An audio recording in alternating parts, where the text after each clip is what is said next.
ભૂખ ભાંગવા માટે એને અનાજની રસોઈની વ્યવસ્થા કરી છે. આ બધી વ્યવસ્થા છે. એ બધું મળીને એમાં પાછી સમિતિ છે. રવિભાઈને એવા કાર્યકર્તાઓ છે કે કયા સભાસદને કયા કાર્યકરને કઈ વસ્તુની જરૂર છે એનું ધ્યાન રાખવા માટે.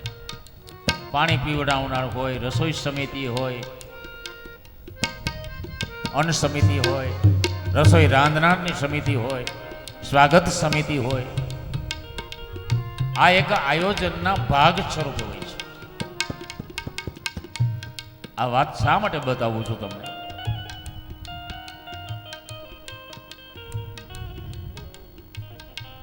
આ સભાનું વર્ણન કર્યું એમ એક બીજી સભા તરફ તમારું ધ્યાન દોરવામાં આવ્યું. એ શિવ કથાની જ સભા છે અને એ સભા આખું આ બ્રહ્માંડ છે બાપ. આખી ધરતી નવખંડ ધરતીની રૂપી સભા છે અને એની અંદર 88,000 ઋષિ મુનિઓ સહિત હું તમે બધાય ત્યારે પણ હતા ને આજે પણ છીએ. કોઈ ને કોઈ યોનિની અંદર આપણે તેદી હતા, આજે પણ છીએ. જેટલા જીવ જંતુઓ, પશુ પક્ષીઓ, મનુષ્યો, દેવો, દાનવો, માનવો, બધા ગંધર્વ, કિન્નરો, યક્ષો, રાક્ષસો, બધા જ ભૂત પ્રેત વેતાળ એ બધા જ આ સભાના સભાસદો છે ભાઈ. એ સભાના પતિ છે ભગવાન શિવ. કથાકાર પોતે છે ભગવાન શિવ. નમઃ સભાભ્ય. ઈ સભાની અંદર મંડપ પણ બાંધેલો છે. ચંદરવ્યો બાંધ્યો આભનો, ચંદરવો બાંધ્યો આભનો. ભગવાન શિવની સભામાં ચંદરવો જે મંડપ છે ને એ મંડપનો ચંદરવો છે ને એ આકાશે પહોંચે છે. આકાશની અંદર જે નક્ષત્રો છે એ સૂર્ય અને ચંદ્ર છે એ સભાની અંદર રોશની માટે મૂકેલા છે. જેમ ભૂરાભાઈ આ રોશની કરે છે ને એમ અમારા શિવજીએ આ સભાની અંદર રોશની કેવી કરી છે? સૂર્ય અને ચંદ્ર એ રોશની આપે છે આખી ધરતીને. એની અંદર સભાસદો જે છે એને રહેવા માટે અવકાશ કહેતા જગ્યા આપી છે ભગવાન શિવે. બેસવા માટે, હરવા માટે, ફરવા માટે. અન્ન સમિતિ સોંપી છે અન્નપૂર્ણાને અને ધરતી માતાને. એક કણ ધરતી માતાની અંદર તમે બહુ છો, વાવો છો અને લાખો કણ કરીને તમને આપે છે એ માં. એ અન્નપૂર્ણા અને ધરતી માતા એ સમિતિ છે ભગવાન શિવની સભા. સભાસદોને ગરમી ન લાગે એટલા માટે 49 જાતના વાયુ ભગવાને ગોઠવેલા છે. માની લ્યો કે ઓક્સિજનના વાયુ છે, 5 મિનિટ બંધ થઈ જાય ને તો હું તમે એકે ન હોય બધા લાશ સ્વરૂપ બની જાય, મરદા સ્વરૂપ બની જાય, સબ બની જાય. 49 પ્રકારના વાયુ વાતાવરણમાં રહેલા છે. પ્રચંડ તાકાત વાળા છે. એની તાકાતનો અનુભવ છેલ્લે આપણે 2001માં વાવાઝોડું થયું હતું ને, કેવું એની તાકાત છે. 1975 2001 એવી તાકાત વાળા છે છતાં પોતાની તાકાત અજમાવતા નથી. કાયમ તાકાત અજમાવ્યા કરે તો મારી તમારી કઈ તાકાત છે કે ક્યાંય બેસી શકે? એવા તો 49 પ્રકાર. વરુણદેવ અને મેઘરાજા એ જલ સમિતિ છે ભગવાન શિવજીની સભાના.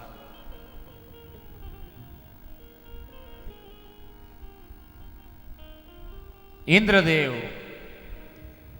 અગ્નિ, યમ, વરુણ આ બધી સમિતિ આગતા સ્વાગતા કરે છે.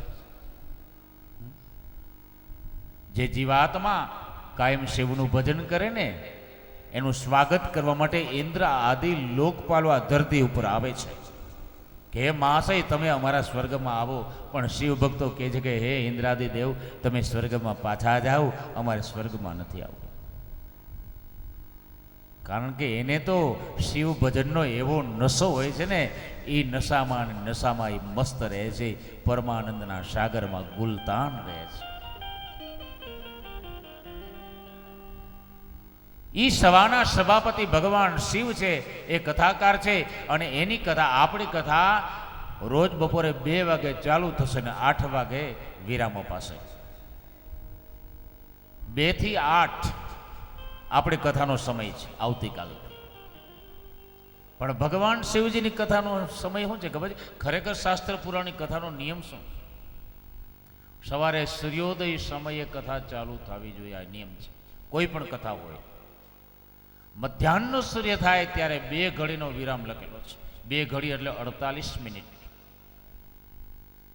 48 મિનિટ જવા દઈ અને સૂર્યાસ્ત થાય ત્યાં સુધી કથાને ગાવી જોઈએ, કથાને સાંભળવી જોઈએ. કથાકારની ફરજ છે, શ્રોતા ગણની પણ ફરજ છે. મતલબ કે 11.5 કલાક કોઈ પણ કથા 11.5 કલાક થવી જોઈએ. આવો નિયમ શિવકથામાં બતાવેલો છે. આ કલિયુગની આપણી કથાનો સમય છે, એમાંથી આપણે કટોતી કરી. હાથ દીમાં જ 18,000 શ્લોક, 9 દીમાં 24,000 શ્લોક, શિવકથાના 24,000 શ્લોક છે, ભાગવતના 18,000 શ્લોક છે. 7 કલાક 7 દીમાં, એમાં પાછા 7 દી આખામાંથી 3 કલાક સવારે અને 3 કલાક બપોરે કર્યા. એમાંય પાછા એ સવારના કેન્સલ, 3 કલાક બપોરના એક જ રહ્યા. એમાંય 2 કલાક તો ગાવાનું, કલાક એક જ. હવે એ 1 કલાકમાં કેટલીક કથા કહેવાય. એમાં પાછા એ નંદભાઈઓ આવે, તુલસી વિવાહ આવે, ગોવર્ધન પૂજા આવે, ઘણા બધા નાટક ઘૂસી ગયા. અડધો ટાઈમ તો એમાં જાય. લ્યો 3.5 કલાક વૈધી વાહ, 3.5 કલાકમાં કેટલીક કથા કહેવાય. આપણે આવું નથી કરવું, નાટક નથી કરવું. બનશે એટલી વધારે વધારે કથા કહે છે, નાટકમાં ધ્યાન નથી દેવું. પણ બાપ, ભગવાન શિવની કથા કેટલી લાંબી છે એ તરફ તમારું ધ્યાન દોરવા માગું છું. આ સૃષ્ટિની શરૂઆત થાય ને ત્યારે જેમ આપણો દીવ ઉગેને કથા ચાલુ થાય ને, એમ શિવ કથા શિવજીના મુખેથી સૃષ્ટિની શરૂઆત થાય ત્યારે ચાલુ થાય છે. અને આ ચંદ્ર ને સૂર્ય ને બધાનો નાશ થાય ત્યાં સુધી ચાલુ રહે છે. શિવકથા એટલી લાંબી છે બાપ, મારા ને તમારા કરોડો જન્મ લઈએ ને તો શિવકથા ન કહી શકીએ કે ન સાંભળી શકીએ, એટલો વિશાળ મહિમા છે. એવી શિવકથા, અને માત્ર એક ક્ષણ આ પાપી બ્રાહ્મણ દેવરાજ અશક્ત હોવાના કારણે સાંભળે છે. કેવી તાકાત છે બાપ શિવકથામાં. જેમ દારૂડિયો છે ને, દારૂડિયો એ ઓલી 2 ઘૂંટડી લગાવે ને, અમલ લેવાવાળો અમલ લગાવે ને કસુંબો અને ચડે, અને એ અંદર ગયેલા ઘૂંટડે એ ઘૂંટડા એનું કામ ચાલુ કરી દે, 2 ઘડીનો બાદશાહ બનાવી દે. પણ બાપ, આ અમલ એવો અમલ છે, અલખ કે અમલ ચડે યોગીઓ કો,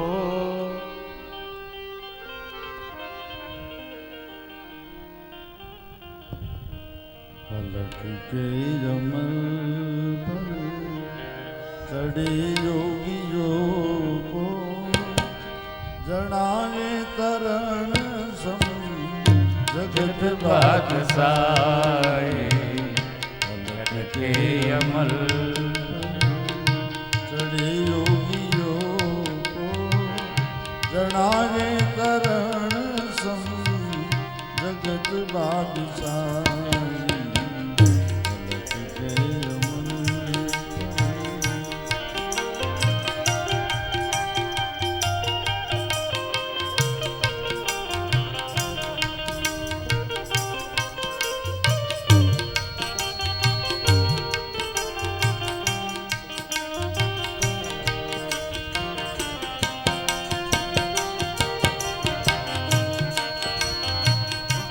अमल की वो यारो तुम्हारी न उतरे, अमल की वो यारो तुम्हारी न उतरे, न टूटे जहाँ तक जहाँ बादशाही।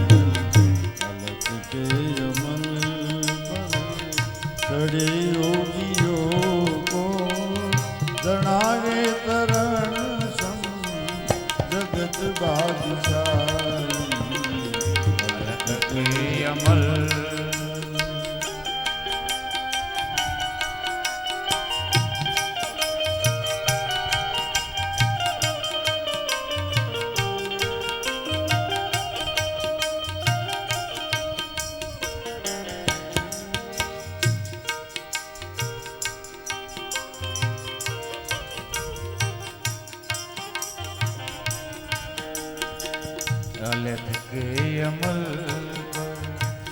ચડે યોગીઓ